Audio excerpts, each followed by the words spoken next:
Welcome back, Surfcast Podcast. Today we have another topic that's related to something that just happened to us. This was something that just happened and spurred a conversation with Toby and I on the phone that we were like, oh, shit, we should probably talk about this on the podcast. So that's what we're going to do. So without any more introduction, I'm going to throw it over to Toby because he was telling me about something that used to happen to him a lot when he was working as the editor of The Fisherman. So Toby, I'm going to throw it to you right away after that short little intro where I used potty language. So go ahead. Yeah, it's all good. I'll tell Aiden to do the earmuffs if you listen to this one. Yeah, it was funny. It was like, so we're going to be talking about fishing the surf following a storm, you know, big weather event of some sort. And when I was, like you said, when I was at the Fisherman magazine for the almost 10 years I was there, like clockwork, we'd have a storm, would roll through, whether it was spring, summer, fall. I knew that the texts, that the emails, and occasionally the phone calls were coming. It's like that meme, the dude, holding the leaning on the sword, and it says the so-and-so are coming, and those contacts were coming because people just wanted to know, is it too soon? When can I fish? How long do I have to wait? As if there's some rule.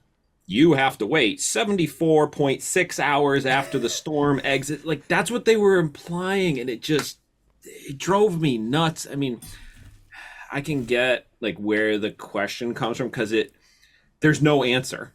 So we're always trying to find the answer, and when something doesn't have an answer, you keep getting asked the question. So I almost had pretty much a standard response saying that was, it's never too soon to try.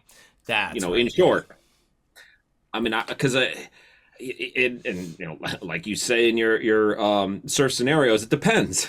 It depends. Yeah, right. Spot to spot severity of the storm. Was it a 6-hour passing storm? Was it a hurricane that rolled through in one day, in 3 days? There's so many variables.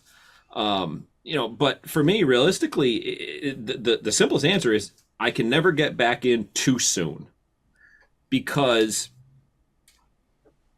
we'll go, I'm sure, deeper into it. But what I found is where I fish, again, simplest answer on top of as soon as I can get back in is it gets good real quick at a certain point. That's right. So you can miss that if you wait too long. That's right. I would rather be there a tide too early, a day too early, than 2 tides too late. I mean, how do you look at it as the first side of right off of it? What's your thoughts on that? So that's how I feel about it too. I think with so many things in the surf, guys wait too long or don't wait long enough. And this is about season. This is about water temperature. This is about bait. This is about the fall run. There's all kinds of stuff. And I think that the storms is another thing that a lot of anglers are looking for crystal clear water, or they're accepting of some stained water, just like a little bit of stain. Mm-hmm. I can tell you right now, I think, Toby, this is fair, and I'll let you jump in really quick, but I love fishing really rough water and big storm. I like to fish the storm. You're a little bit less than me, less right? So yeah, a little bit less so, yeah. So I have fished and had some incredible fishing, as I know you have. So actually, let me walk that back a little bit, because I know you have too. I've had some incredible fishing in disgusting water. Weeds tangling my line. I'm getting 8 out of 10 casts are messed up, and I'm either trying to fish through it, I'm burning it back in. But those 1 or 2 clean casts or clean drifts or clean retrieves is a fish every time. So it's almost like a normal night, because then, in a typical night, how many hits are you actually getting on every cast? No. And so it becomes a lot more like a typical night. For me, I think that then it's almost like you want your first night out to not work. Because if your first night out, you're immediately into fish, it probably means you're late some of the time or all of the time.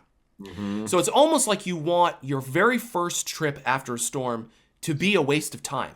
Now, that's a lot easier for some guys than others, and I feel that pain. That's a lot easier for you, who lives closer to water, than me, who lives quite a ways away. But I think it's worth the risk because the come down, as I call it in the surf scenarios, that's sort of my own phrasing. The come down off the storm can be the best part of the storm. So as you have the tapering off, but without everything completely settling back down, maybe you still have a touch of a swell, some stained water, some weed in the water. That can be when the fishing is the best because the fish are trying to get back in and feed, and they have an advantage because the water is stained, and they're not looking for bait. They're using their other senses. So you must feel the same, just even based on what limited you just said.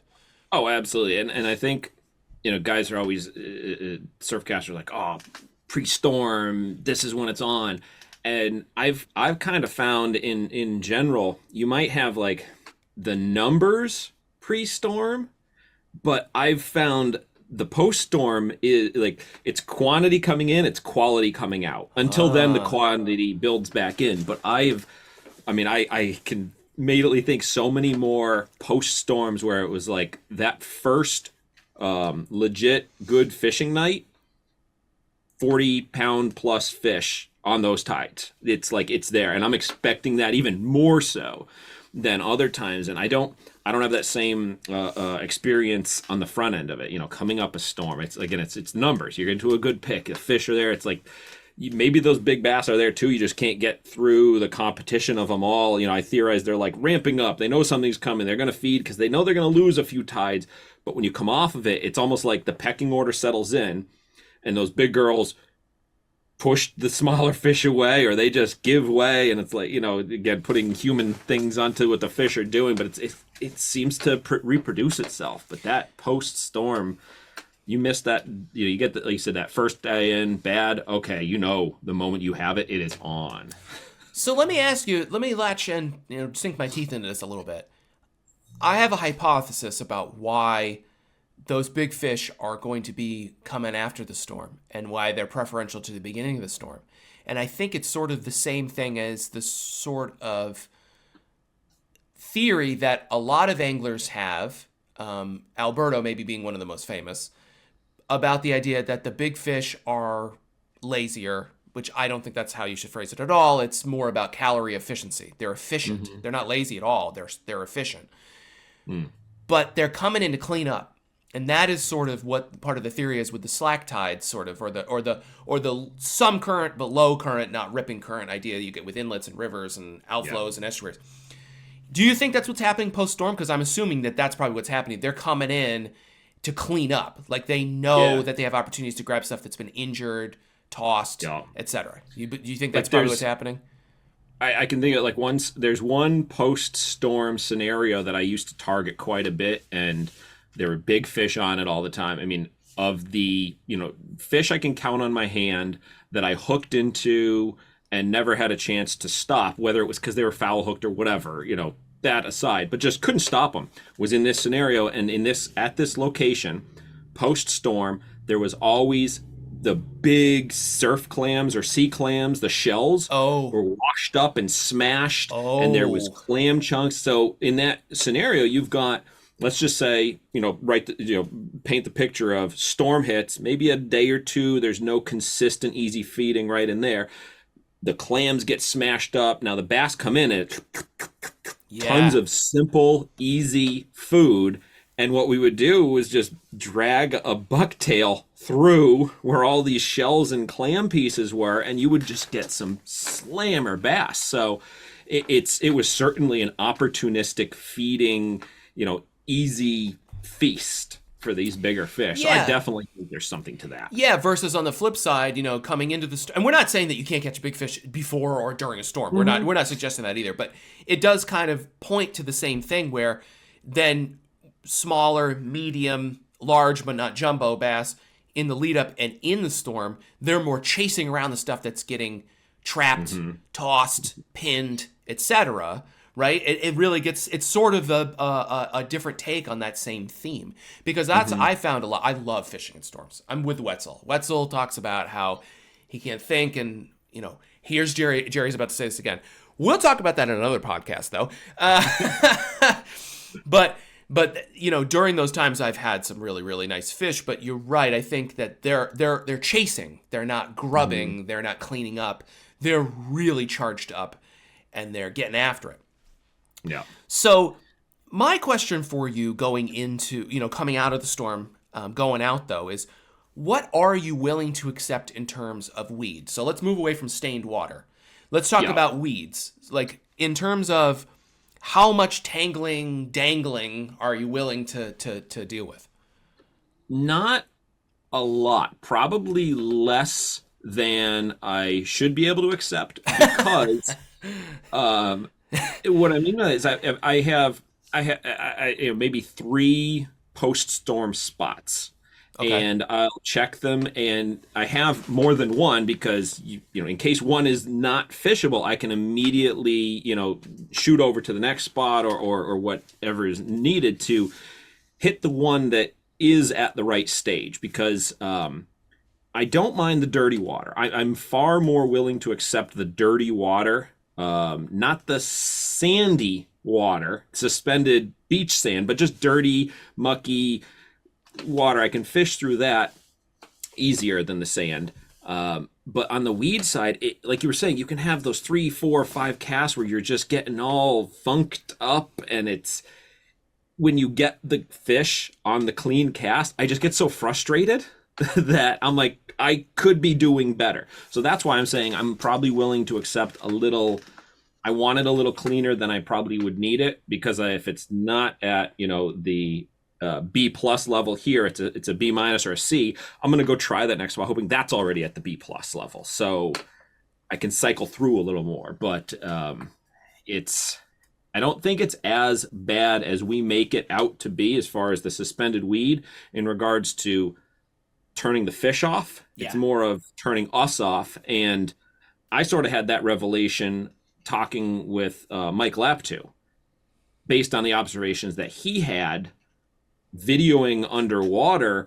That's right. In these post-storm scenarios and some of the fish that he would see and the way that they're, in our mind where they're coming along and every inhalation of the water, they're sucking in weeds and choking. Well, he's like, no, they just kind of buzz through and move through it and they pull the clean, water through when they can. So it didn't, I thought it was a bigger hindrance to them until I talked to him and saw some of his videos. So I sort of pushed that aside and accepted it. It's me that it's pissing off and not the fish. Yeah, and I think it is important though to point out that there's something logistically difficult about it. Like if it's too weedy, it's not possible for us to fish because you can only deal with so much. Because if you put your lure out there, your leader out there, you end up getting tangled. That's it. And then whatever you're using is spinning or it's on the surface or it's just got this huge clump and it's just dragging through the water and it's not putting out the right kind of profile. So for sure, I'm not, unless anyone else is thinking this, I'm not suggesting that it's always possible and you've got to find a way. It's not. But I will say, as recently as last year, I have had some really reinforcing situations where it's like, okay, whoops, all of a sudden my darter stops swimming. And it's like, okay, well, I know it's totally wrapped up. And just burn it in as fast as I can and get it back out there. And then get it back out there and get 20, 30-pound fish. And I had a really, really awesome night like that last year. Now, it wasn't in the come down. It wasn't in the post-storm, but it was in the middle of the storm. And I was getting tangled with weeds a lot. And I think what I'm in a sort of roundabout way to what I'm trying to get to is that it's really about your fortitude, what you were willing to deal with. Because there's also been, Toby, you and I were just talking about a spot today, right before we started this recording. And I used to deal with a lot of weeds and dirty water there a lot. And I fished a lot of soft plastics because I felt like, if I would only get 2 out of 10 casts with a plug, I could get 4 out of 10 casts with a soft plastic because it would slide off of it. Because, obviously if it's getting caught on the leader or the braid, you're screwed.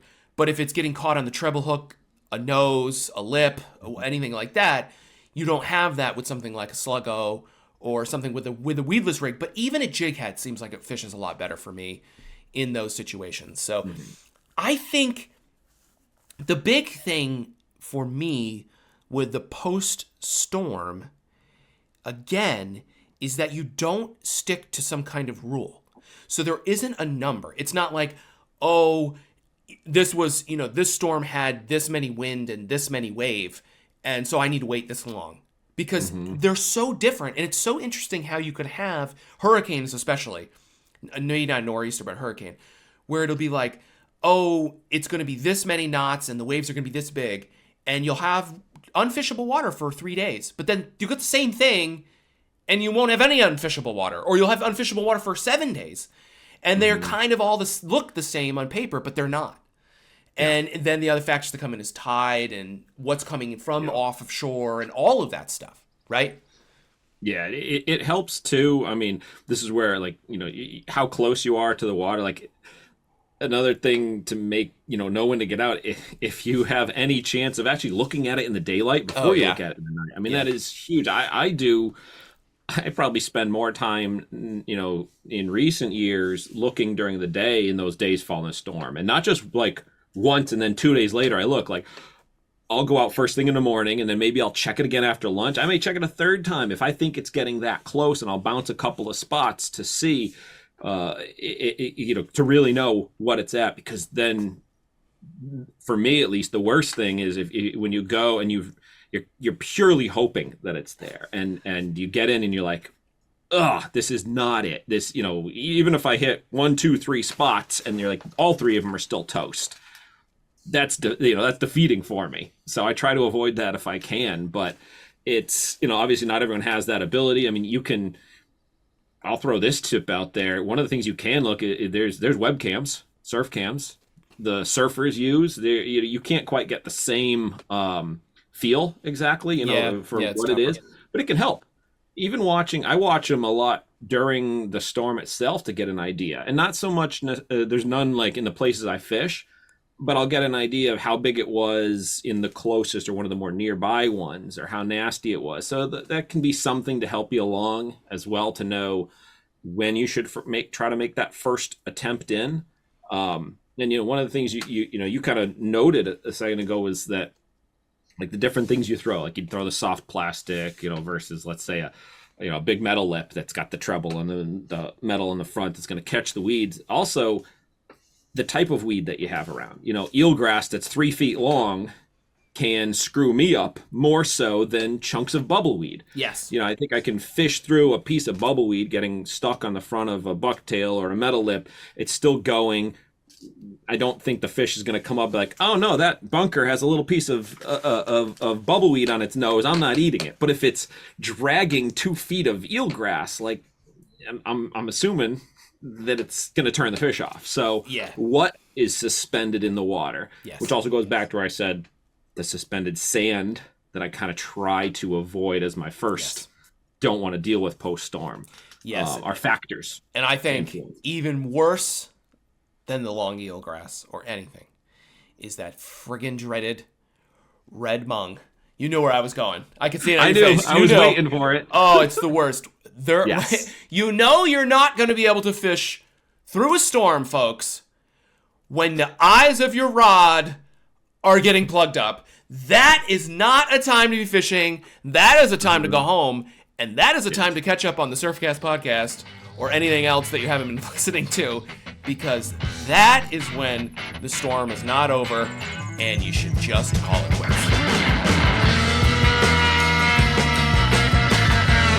This has been a weekly edition of the Surfcast Podcast.